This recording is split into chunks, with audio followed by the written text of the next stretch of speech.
la idea era que nos preguntábamos si cambian las rocas que están en la superficie, si cambian las rocas que están en profundidad, cuáles son esos cambios y por qué cambian, cómo cambian y cuándo se producen esos cambios. La idea de discutir estas cosas es como para que ustedes se vayan metiendo, tratando de razonar con una mentalidad o aproximándose al razonamiento científico, en donde las respuestas no son lineales, una pregunta, una respuesta. Cuando uno pregunta, ¿cambian las rocas? Y uno puede decir sí o no, eso es lineal. El tema es que después hay que explicar. Bueno, sí cambian, ok. Pero ¿cuáles son esos cambios? ¿Por qué cambian? ¿Cómo cambian? ¿Dónde cambian? Entonces, esa sucesión de preguntas es, digamos, un hábito que yo les sugiero que ustedes tengan, sobre todo los que son curiosos y les interese conocer el mundo que los rodea, los materiales que usan en su vida cotidiana.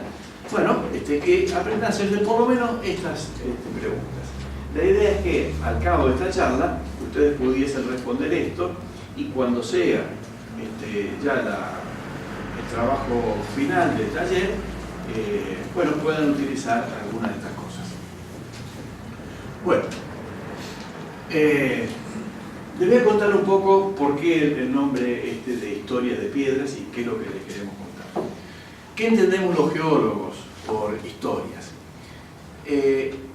Historias como cualquier historia, incluso de la humanidad, de una comunidad, o digamos, una historia humana, estamos hablando sobre relatos, los orígenes y los acontecimientos que han ido ocurriendo a lo largo del tiempo. Y en el caso de las piedras, también vamos a hablar de los orígenes, los cambios que ocurren en las rocas, en los minerales, en los paisajes, y esos cambios son las transformaciones que sufren cualquiera de estas cosas a lo largo del tiempo. Entonces, cuando ponemos la palabra tiempo, ya estamos contando algo que va modificándose y en esas sucesivas transformaciones van marcando hitos o momentos que permiten reconstruir una historia. ¿Qué cuentan las rocas sobre su propia historia? Y esto es lo que nosotros queremos que ustedes ensayen y practiquen para que cuando anden por el campo o por la propia ciudad y se encuentran con una roca, puedan darse una idea, esto se formó en tal lugar, podría ser más viejo, menos viejo, se formó en profundidad, en la superficie, altas temperaturas, depresiones o bajas presiones, lo puedan entender y comprender un poco más el mundo que les rodea y quizás compartirlo con otra gente que les interese.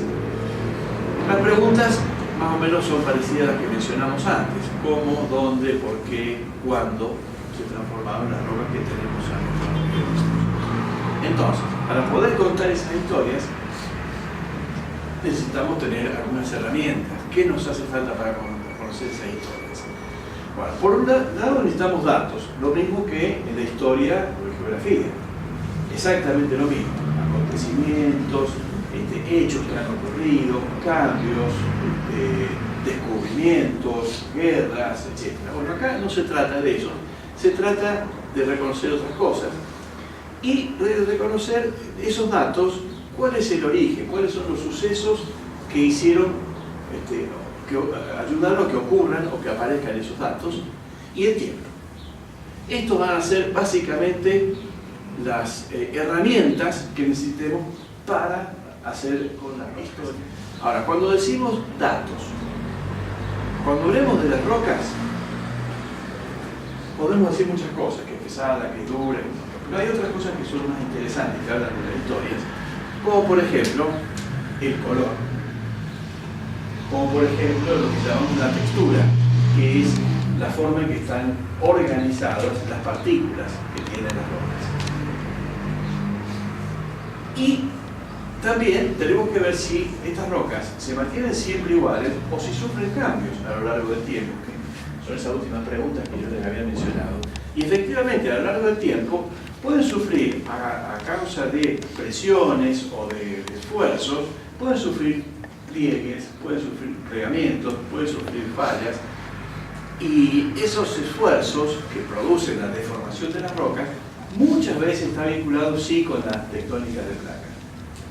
que ya no vamos a profundizar esto, eso se lo dejo para ustedes, para que lo miren en internet o para que lo profundicen en clase, lo que puedan, pero ubicarse que hay esfuerzos porque hay placas tectónicas que se mueven y en esos movimientos, en algunos lugares, se producen mayores o menores esfuerzos. Cuando los esfuerzos son muy grandes, producen deformaciones. Si esas deformaciones, además, se producen cerca de la superficie donde las rocas están frías, se rompen las rocas.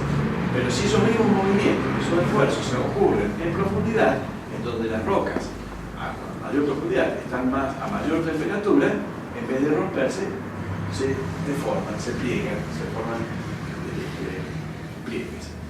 Y otros cambios, puede haber cambios de posición en la roca, como decíamos antes. Si hay lugares en donde se forman montañas, las montañas se elevan, la erosión elimina los materiales, dejan descubierto a las rocas más profundas, bueno, esas rocas que estaban profundas cambiaron de posición, están en la superficie y nosotros las podemos ver. Se van cortando y van formando diferentes cosas. Sí, puede ser, cortando o erosionando mejor. Y también puede cambiar de composición. Si ustedes van por allí, por la... Acá no veo ninguna, pero acá puede ser. Fíjense, acá tiene una roca de color rojizo, ¿cierto? ¿Acá de qué color tiene? Colorado. Bueno, ese color rojizo que tiene allí son óxidos de hierro. ¿Por qué tiene óxido de hierro? Bueno, porque acá hay minerales que tienen hierro y estos materiales expuestos a la atmósfera son oxidados y se producen cambios en la superficie.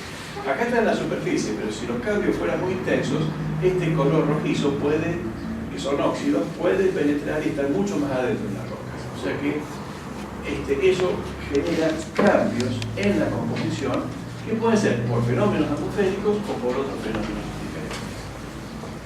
En cuanto al origen y a los sucesos, de cómo se ha formado esta roca, o cómo se han formado los paisajes, que a lo mejor han tenido lugar esos sucesos, esos cambios, hace muchos millones de años. Como uno dice, bueno, hace tantos millones de años hubo un fenómeno volcánico, o hubo un río que atravesó, por ejemplo, todo lo que es el sustrato de la ciudad de San Luis, o en la ciudad de La Punta, o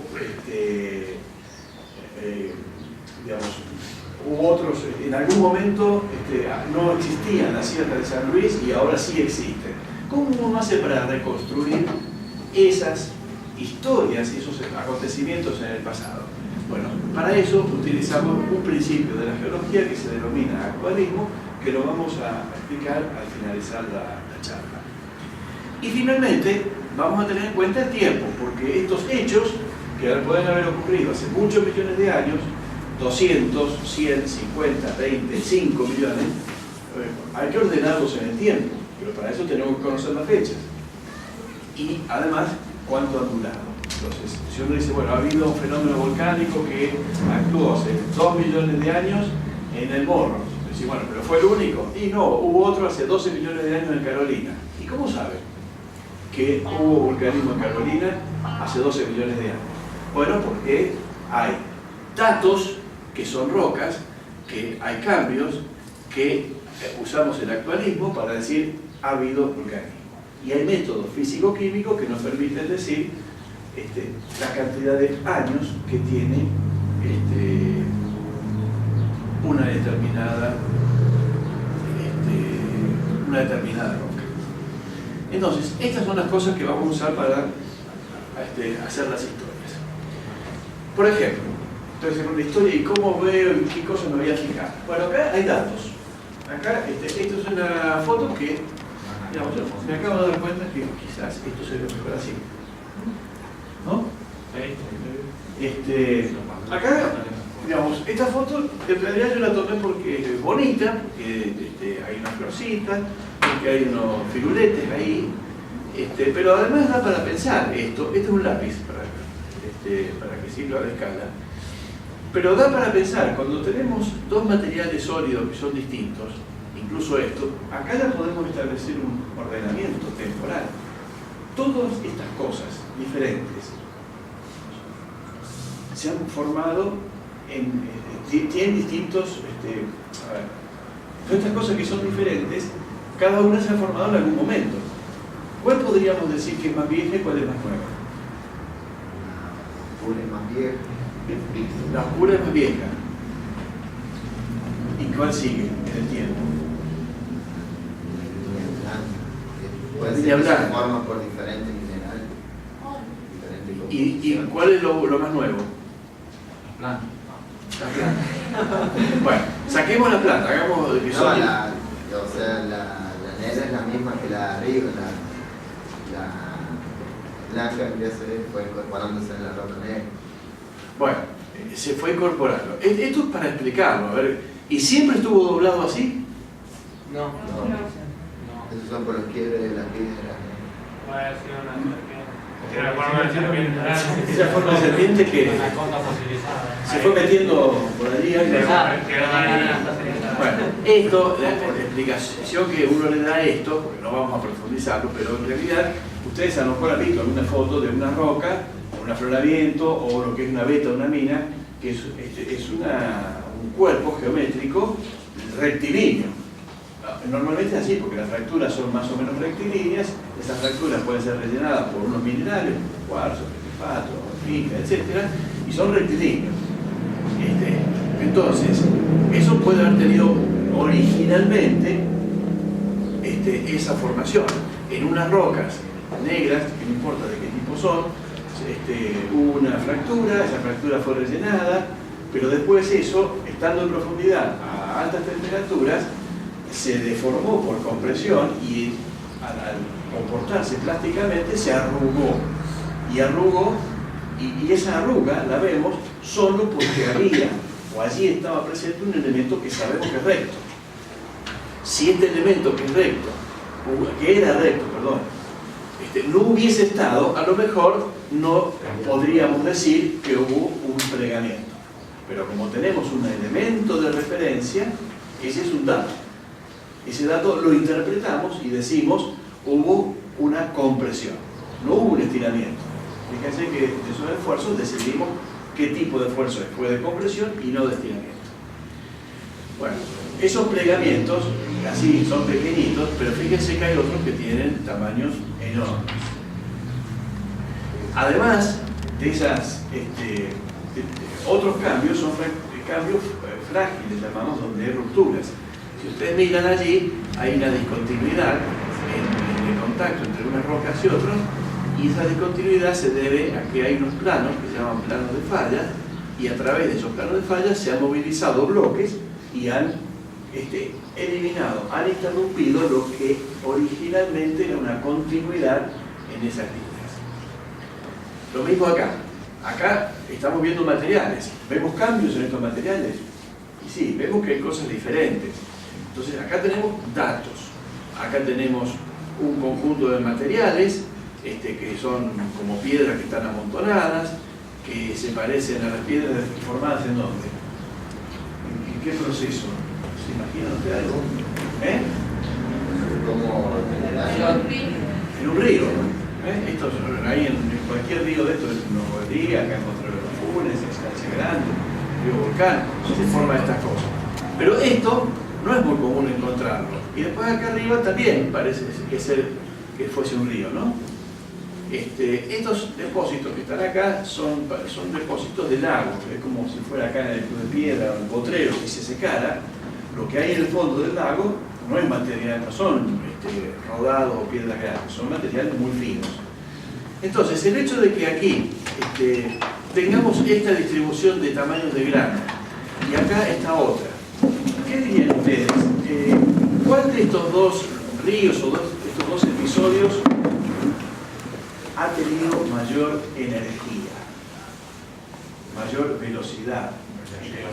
El de arriba, ¿no? ¿Y por qué lo saben eso? Porque son más grandes los rocas. Bueno, ven, ustedes, esto yo no lo expliqué, pero hay conocimiento que ustedes tienen, experiencia que ustedes tienen de la vida cotidiana, porque lo han visto en la escuela, además, que les permite decir, bueno, esto no solo que es diferente, sino que además, ese dato, el dato es piedra grande, piedra chica. Ahora lo interpreto, e interpreto que son fluviales, de origen fluvial, y además puedo interpretar que este tiene mayor energía que este. Ahora, esto se trata de ir y observar con cierto detalle y tratar de hacerse preguntas. ¿Y por qué está esto así? ¿Y por qué están estos cambios? ¿Y cómo ocurrieron estos cambios? ¿Y en qué circunstancias?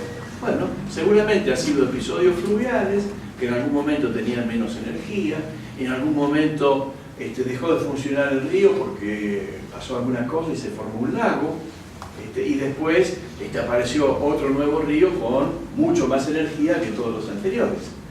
Entonces, en esto, ustedes además, si lo miran en este orden, podemos ver cuáles de estas capas o estratos en el orden vamos a describir. Primero, estos que son los más antiguos, es como si se fueran apilando cosas, y cuando se van apilando, lo que está más abajo es lo más viejo.